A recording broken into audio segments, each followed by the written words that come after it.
It's the question that begins every chess match. And what an unfortunate chess match this is. Black or White stars Kevin Costner as a man trying to do what's best for his biracial granddaughter after tragedy strikes his home.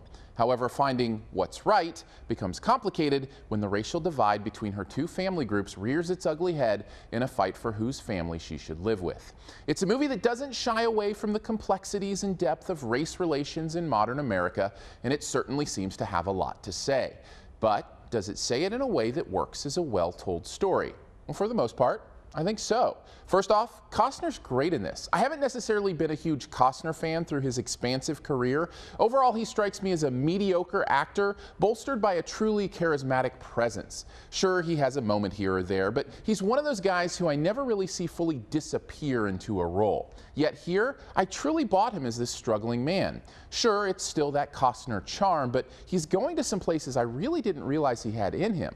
Plus, the cast around him is top-notch too, with Octavia Spencer worth a shout-out as well. In fact, the interactions between Spencer and Costner are some of my favorite parts of the movie.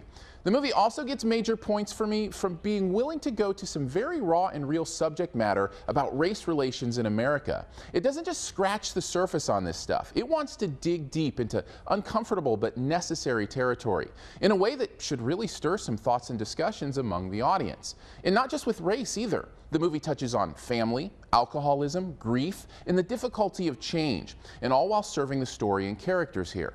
Plus, there's some really great courtroom stuff here, which, for whatever reason, always seems to get me. Maybe it's just because I love me some good gaveling.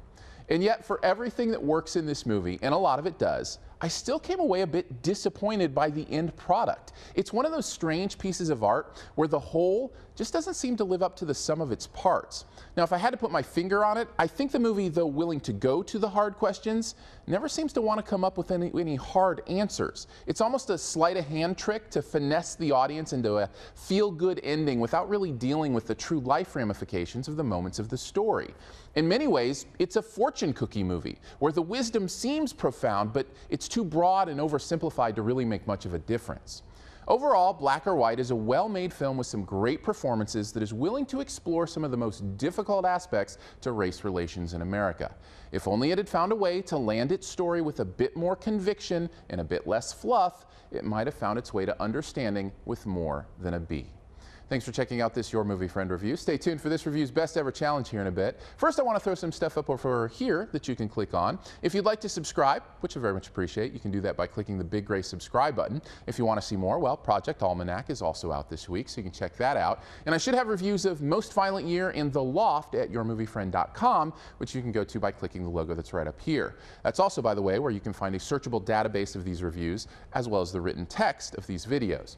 And finally, this review's best ever challenge, where you name the best ever in a particular category and also try to identify my choice. What is the best Kevin Costner movie ever? Mine's the one in which he starred opposite of the man who directed what seems to be the most controversial movie of this award season. Drop your own answer and a guess at mine in the comments, and the first person to guess mine does get a point. Thanks, and now begins your 5 seconds to subscribe.